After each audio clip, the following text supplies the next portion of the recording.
ಅವರು ಜಗಳ ಆಡಬೇಡಿ ಅಂತ ಯಾಕೆ ಹೇಳಿದ್ರು ಹೇಳೋ? ನಾವು ಜಗಳ ಮಾಡ್ಕೊಂಡು ಮನೆ ಬಿಟ್ಟು ಹೋದ್ರೆ ಈ ಮನೆ ಭಾರ ಅವ್ರ ಮೇಲೆ ಬೀರುತ್ತಲ್ಲ, ಅದಕ್ಕೆ. ಅಯ್ಯೇ ಸಾಕು, ಸುಮ್ಮನೆ ಇರ್ರಿ. ಏನೋ ಮಾತಾಡಬೇಕು ಅಂತ ಬಾಯಿಗೆ ಬಂದದ್ದೆಲ್ಲ ಮಾತಾಡಬೇಡಿ. ಅಲ್ಲ ರೀ, ನಾವೆಲ್ಲರೂ ಈ ಮನೆಯಿಂದ ಹೊರಗೆ ಹೊರಟೋಗ್ಬಿಟ್ರೆ ಅವ್ರಿಗೆ ಖರ್ಚು ಕಮ್ಮಿ ಆಗುತ್ತಾ ಜಾಸ್ತಿ ಆಗುತ್ತಾ? ನೀವೇ ಹೇಳಿ. ಕಮ್ಮಿ ಆಗುತ್ತೆ ತಾನೆ? ಆದರೆ ಅತ್ತೆ ಮಾವ ಎಲ್ಲರೂ ಒಟ್ಟಾಗಿ ಕೂಡು ಕುಟುಂಬದಲ್ಲಿರೋಣ ಅಂತ ಕಷ್ಟಪಡ್ತಿದ್ದಾರೆ.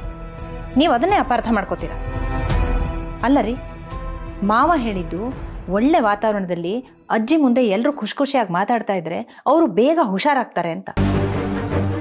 ಆದರೆ ನೀವು ಕಾಮಾಲೆ ಕಣ್ಣಿಗೆ ಕಾಣೋದೆಲ್ಲ ಹಳದಿ ಅಂತ ಮಾವ ಏನೇ ಒಳ್ಳೆ ಮಾತುಗಳನ್ನ ಹೇಳಿರೋ ಅದನ್ನ ಅಪಾರ್ಥ ಮಾಡ್ಕೋತೀರಾ. ನಿಮ್ಗೆ ಅದೇ ಕೆಲಸ ಆಗೋಗಿದೆ.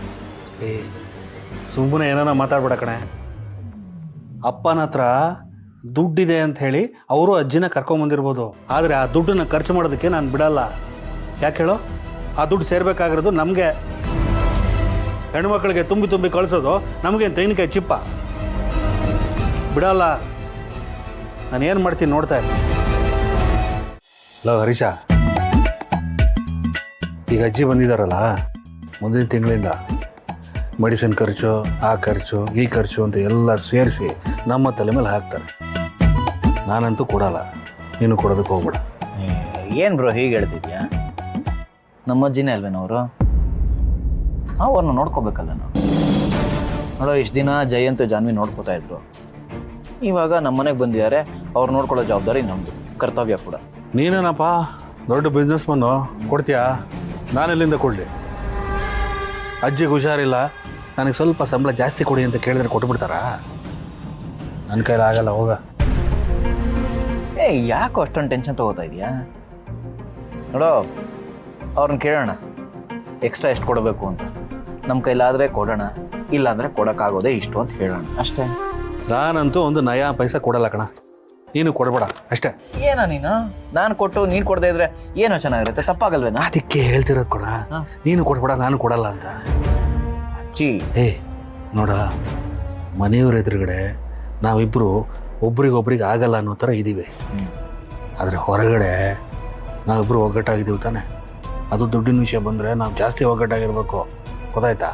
ಅದಕ್ಕೆ ಹೇಳ್ತಿರೋದು, ನಾನು ಕೊಡಲ್ಲ ನೀನು ಕೊಡಬೇಡ ಅಂತ. ಹಾಗಂತೀಯ? ಸುಮ್ಮನೆ ಯಾಕೆ ಕೊಡಬೇಕು? ಹಾಂ, ಅದೇ ದುಡ್ಡನ್ನು ನಾವು ಇಟ್ಕೊಂಡ್ರೆ ಏನಕ್ಕಾದ್ರೂ ಉಪಯೋಗ ಬರುತ್ತಲ್ವಾ? ಹೌದು ಬ್ರೋ.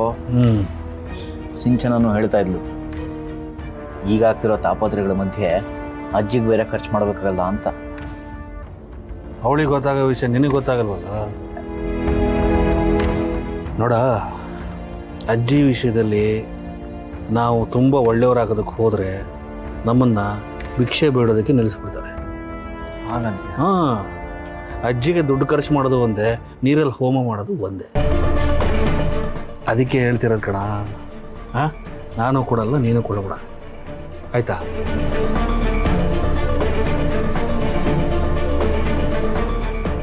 ಏನೋ ಮಾಡಪ್ಪ. ಸರಿ ಆಯ್ತು ಅನ್ನ.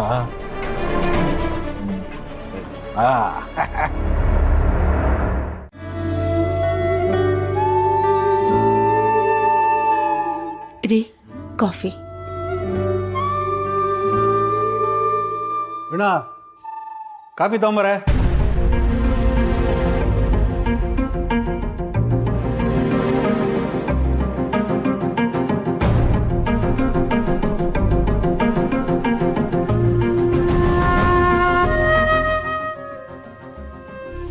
ಮನೆಯಲ್ಲಿ ನನ್ನ ಮಾತನ್ನು ಯಾರು ಕೇಳದೇ ಇರೋ ಹಾಗಾಗಿದೆ.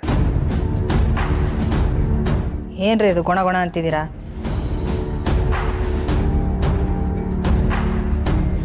ಜೋರಾಗಿ ಮಾತಾಡಿ.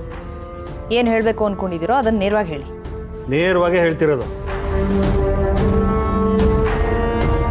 ಅವರಿಗೆ ಅರ್ಥ ಆಗಬೇಕು ತಾನೆ. ಅಜ್ಜಿನ ಮೊದಲಿದ್ದ ಜಾಗದಲ್ಲೇ ಮಲಗಿಸ್ಬೇಕು ತಾನೆ. ಅದು ಬಿಟ್ಟು ನಮ್ಮ ಭಾಗದಲ್ಲಿರೋ ರೂಮಲ್ಲಿ ಯಾಕೆ ಮಲಗಬೇಕು?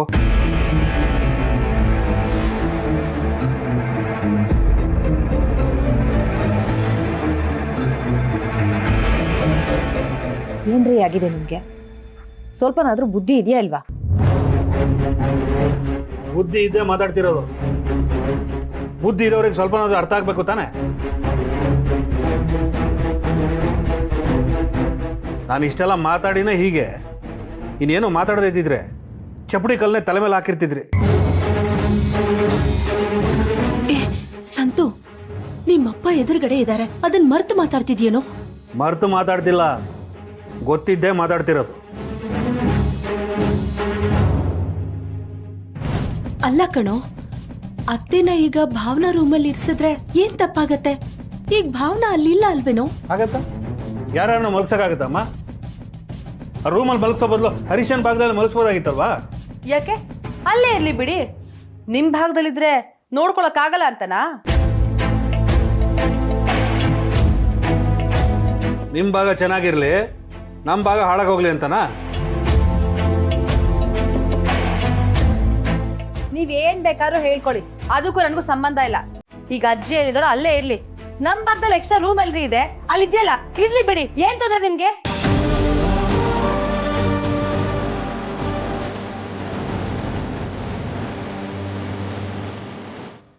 ಸಂತು, ಏನೋ ಬಂದಿರೋದು ನಿಮ್ಗೆ?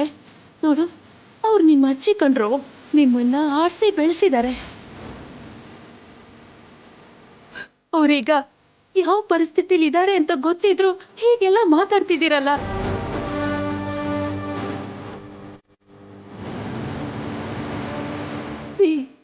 ನೋಡಿದ್ರ ಇವರೆಲ್ಲ ಯಾವ ರೀತಿಲಿ ಮಾತಾಡ್ತಿದ್ದಾರೆ ಅಂತ?